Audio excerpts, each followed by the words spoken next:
Hello everyone, আশা করতেছি সবাই ভালো আছেন। আজকের ভিডিওতে আমি আপনাকে দেখাবো কিভাবে আপনি আপনার টিকটক আইডি ডিলিট করবেন। আপনি যদি টিকটক আইডি ডিলিট করতে না পারেন কিংবা আপনার টিকটক আইডি রয়েছে কিন্তু আপনি ডিলিট করতে পারতেছেন না, কোনোভাবেই আপনি ডিলিট করার অপশনটি খুঁজে পাচ্ছেন না, তো বন্ধুরা আমি এই ভিডিওতে আপনাকে দেখিয়ে দিব কিভাবে আপনি টিকটক আইডি ডিলিট করবেন খুবই সহজে।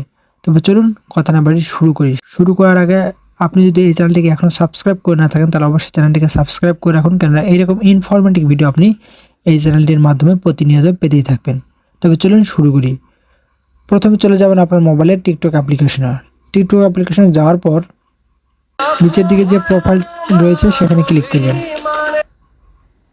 ক্লিক করার পর এরকম একটা অপশান আসবে, তো আপনি উপরের দিকে যে 3 ডট মেনু রয়েছে জাস্ট এখানে ক্লিক করবেন। এখানে ক্লিক করার পর সেটিংস অ্যান্ড প্রাইভেসি নামে যে অপশনটি আপনি দেখতে পাচ্ছেন এখানে ক্লিক করবেন।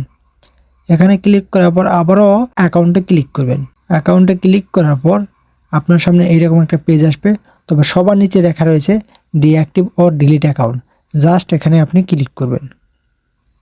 এখানে ক্লিক করার পর আপনার সামনে একটা পেজ আসবে, দেখুন এরকম একটা অপশন দেখতে পাবেন আপনি। তো এখানে লেখা রয়েছে ডিঅ্যাক্টিভ অ্যাকাউন্ট এবং ডিলিট অ্যাকাউন্ট পার্মানেন্টলি। তো আপনি যেহেতু আপনার অ্যাকাউন্টে পার্মানেন্টলি ডিলিট করতে চাচ্ছেন, সারা জীবনের জন্য ডিলিট করতে চাচ্ছেন, সে কারণে আপনি নিচের যে 2 নম্বর অপশনটি রয়েছে এটাকে সিলেক্ট করে নেবেন। আর আপনি যদি কিছু দিনের জন্য আপনার অ্যাকাউন্টটি ডিঅ্যাক্টিভ করে রাখতে চান তাহলে 1 নম্বর অ্যাকাউন্টে সিলেক্ট করে নিয়ে কন্টিনিউ চাপ দিবেন। তো আপনি যেহেতু আপনার অ্যাকাউন্টটি ডিলিট করবেন সে কারণে আমি আপনাকে 2 নম্বর অপশনটি সিলেক্ট করে নেবেন। 2 নম্বর অপশনটি সিলেক্ট করে নেওয়ার পর আপনার সামনে এরকম একটা পেজ আসবে। এখানে অনেকগুলো অপশান আপনি দেখতে পারবেন। তো এখানে জাস্ট কি করবেন, আপনি স্কিপ বাটনে ক্লিক করলেও সমস্যা নেই এবং আপনি চাইলে এখান থেকে যে কোনো একটা সিলেক্ট করে নেবেন। নেওয়ার পর কন্টিনিউ বাটনে চাপ দিবেন। কন্টিনিউ বাটনে ট্যাপ করার পর দেখুন এরকম একটা পেজ আপনি দেখতে পাবেন। আপনি নিচের দিকে এখানে টিক চিহ্ন দিয়ে দিবেন। এখানে টিক চিহ্ন দিয়ে দেওয়ার পর আবারও কন্টিনিউ বাটনে চাপ দিবেন। কন্টিনিউ বাটনে চাপ দেওয়ার পর আবারও কন্টিনিউ ক্লিক করবেন। কন্টিনিউ ক্লিক করার পর আপনি চাইলে এখান থেকে আপনি এই লেখাটি পড়ে নিতে পারেন। দেখুন এখানে লেখা রয়েছে যে আপনি যদি এই অ্যাকাউন্টটি ডিলিট করতে চান 30 দিনের জন্য ডিঅ্যাক্টিভ হয়ে থাকবে এবং 30 দিনের মধ্যে যদি আপনি আবারও এই টিকটক অ্যাকাউন্টে লগ ইন করেন তাহলে কিন্তু আপনার অ্যাকাউন্টটি ডিলিট হবে না। তো আপনাকে বলবো আপনি এই অ্যাকাউন্টটি ডিলিট করার পর দ্বিতীয়বার অর্থাৎ 30 দিনের মধ্যে আপনি দ্বিতীয়বার এই অ্যাকাউন্টটিতে লগ ইন করবেন না। যদি লগ ইন করেন তাহলে কিন্তু আপনার অ্যাকাউন্টটি পুনরায় ফেরত চলে আসবে।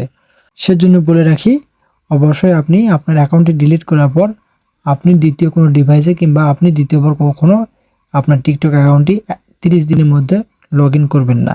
তো এরপর আপনি কন্টিনিউ ক্লিক করবেন। কন্টিনিউ ক্লিক করার পর আপনার ফোনে একটা কোড আসবে, কোডটি এখানে বসিয়ে দিবেন। কোডটি এখানে বসিয়ে দেওয়ার পর ডিলিট অ্যাকাউন্টে ক্লিক করলেই কিন্তু আপনার অ্যাকাউন্টটি ডিলিট হয়ে যাবে। দেখুন আমার ফোনে কিন্তু কিছুক্ষণের মধ্যে কোড চলে আসবে। দেখুন আমার কিন্তু ফোন চলে এসেছে। আমি এই ফোনটির মাধ্যমে আমি কোডটি পেয়ে যাব। জাস্ট এখানে আমি আমার কোডটি বসিয়ে দিলাম। কোডটি বসিয়ে দেওয়ার পর আমি কিন্তু ডিলিট বাটনে ক্লিক করলে আমার অ্যাকাউন্টটি ডিলিট হয়ে যাবে। তো আমি চাচ্ছি না আমার অ্যাকাউন্টটি ডিলিট হয়ে যাক, কেননা আমি আমার অ্যাকাউন্টটি ডিলিট করব না। তো আমি আপনাদেরকে শেখানোর জন্য এই ভিডিওটি করলাম।